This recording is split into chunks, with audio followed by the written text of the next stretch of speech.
In the geopolitical landscape of 2025, the world stands at a critical juncture where seemingly disparate events signal a profound realignment of global powers. Three recent pivotal developments: the meeting of Pakistan's Prime Minister Shehbaz Sharif and Army Chief Field Marshal Syed Asim Munir with U.S. President Donald J. Trump, the historic mutual defense pact between Pakistan and Saudi Arabia and Israel's airstrikes on Yemen's capital Sanaa mark the formation of a new alliance bloc. These events are not isolated but chapters in a larger narrative, positioning the Middle East as the center of a new great power rivalry reminiscent of the Cold War. This analysis elucidates the strategic foundations, interconnections, and far-reaching implications of these events, highlighting the delicate balance of economic necessities, security challenges, and ideological divides defining contemporary international relations. In this context, recent developments such as U.S.-backed actions against Iran and Saudi Arabia's pursuit of diversified security options further solidify this bloc, emerging as a counterweight to the Iran-Russia-China alliance. The Sunni-Shia divide also underpins this bloc, where Saudi Arabia's Sunni Wahhabi identity and Pakistan's Sunni majority 85 to 90% form a natural alliance against Iran's Shia leadership and the Houthi Zaidi Shia movement, complicating regional conflicts. The revival of U.S.-Pakistan relations represents a strategic shift driven by economic necessity marked by the September 25, 2025, meeting at the White House between Trump, Sharif, and Munir, signaling a significant thaw after a period of frosty relations over counterterrorism and regional influence. This meeting is not mere diplomatic formality but a calculated strategic realignment based on mutual interests. For Pakistan, suffering from prolonged economic crises, devastating floods, and diplomatic isolation, this re-engagement is a lifeline, while proximity to China, via the China-Pakistan Economic Corridor, provided temporary relief. Diversifying alliances is crucial for sustainable recovery. The U.S., under Trump's renewed leadership, seeks to entrench itself in South Asia, viewing Pakistan as a natural partner to control supply chains of critical minerals, especially rare earth elements like neodymium and praseodymium in Baluchistan, and for counterterrorism operations against jihadist networks in Afghanistan. Historically, U.S.-Pakistan relations date back to August 15, 1947, with the 1954 Security Pact being a milestone, providing nearly $2 billion in aid from 1953 to 1961. Post 9/11, the U.S. provided over $10.7 billion in aid from 2001 to 2020, reflecting strategic logic. Analytically, this engagement reflects a realist calculation. Pakistan gains access to potential financial packages, tariff reductions, and technical cooperation, while the U.S. leverages Pakistan's military strength and geography to hedge against India's growing strategic autonomy and proximity to Russia and China. Outcomes include designating the Baluchistan Liberation Army as a foreign terrorist organization and reviving the joint counterterrorism dialogue, pointing to deeper integration, potentially through major aid and investment deals. However, this shift risks exacerbating internal tensions in Pakistan, fueling Baloch separatist movements, and straining relations with Beijing, complicating Islamabad's balancing act. For instance, Trump called Sharif and Munir great people before the meeting, reflecting the warmth signaling new U.S. priorities for regional stability.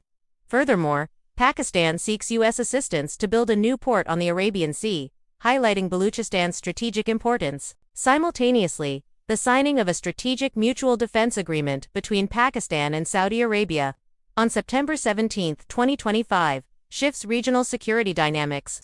This pact stipulates that aggression against one is aggression against both, promising mutual consultation and support during crises.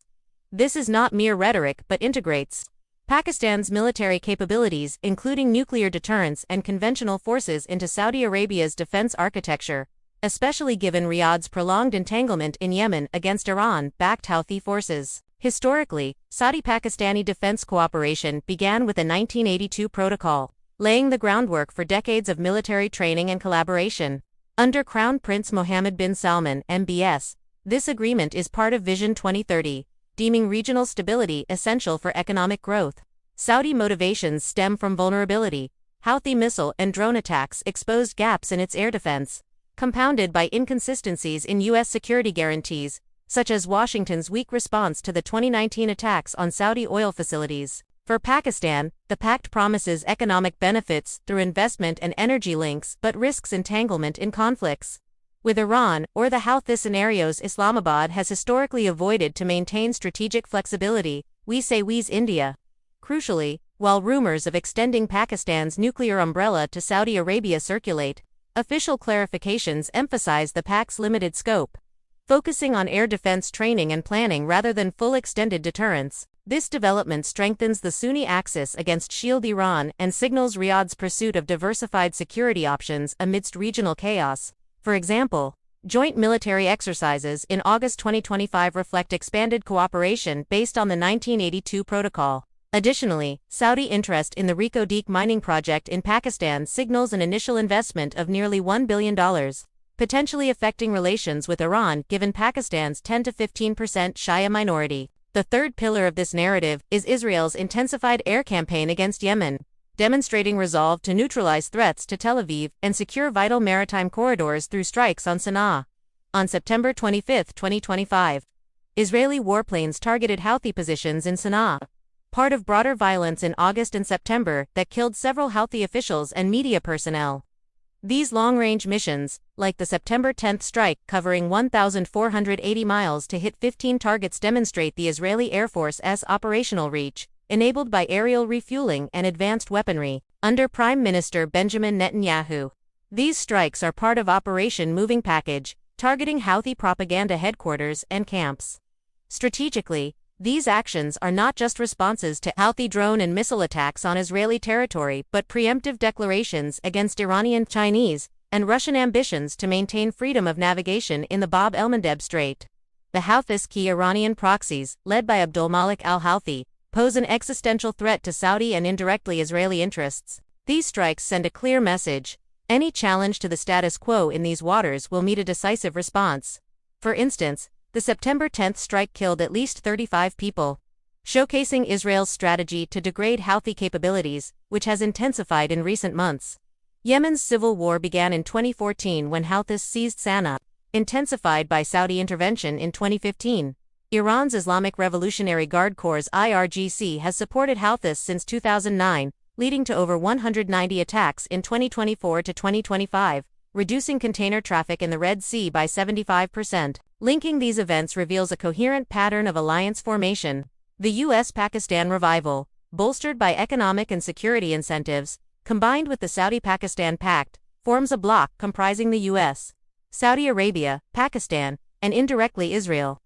This emerging bloc aims to contain the Iran-Russia-China alliance, already active in Syria, Yemen, and Ukraine. Sana'a strikes specifically disrupt Iranian proxies, securing this new alliance's interests while escalating Red Sea tensions. This division recalls the ideological and strategic splits of the 20th century Cold War.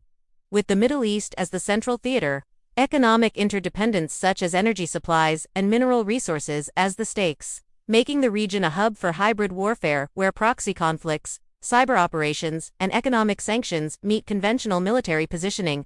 Furthermore, this pact reflects growing distrust in the U.S.-led security architecture, pushing Arab petrostates toward diversified partnerships like Pakistan. For example, Saudi Arabia deposited $5 billion in Pakistan in 2023, now taking the form of new investments. For Pakistan, these dynamics are a profound test.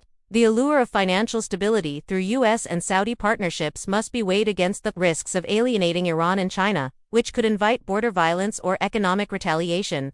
The Mutual Defense Pact is beneficial in the short term but could strain Pakistan's military resources and internal stability, especially given tensions in Pashtun areas near the Afghan border. Nationally, Islamabad must prioritize sovereign interests, ensuring external alliances do not make its agency a victim of great power maneuvers.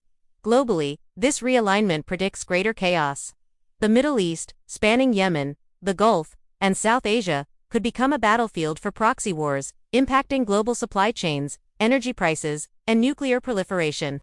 As boundaries on the geopolitical map are redrawn, seeds of new conflicts are sown, compelling policymakers to navigate this multipolar arena with foresight and restraint. In summary, the confluence of these events highlights a tectonic shift in international relations, where alliances are formed not merely for defense but for dominance in an era of contested supremacy. The world must pay attention to this evolution, otherwise, the simmering tensions of the Middle East could ignite a global conflagration,